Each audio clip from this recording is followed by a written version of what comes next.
9 கோளும் ஒன்றாய் காண அங்கு கற்பகம் என்னும் கடவுளின் மெய்யில் 9 கோளும் ஒன்றாய் காண அங்கு கற்பகம் என்னும் கடவுளின் மெய்யில்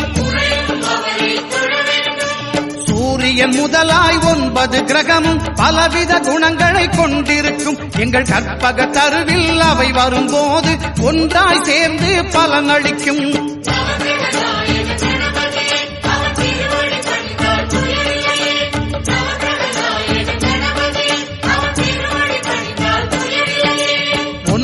கோளும் ஒன்றாய் காண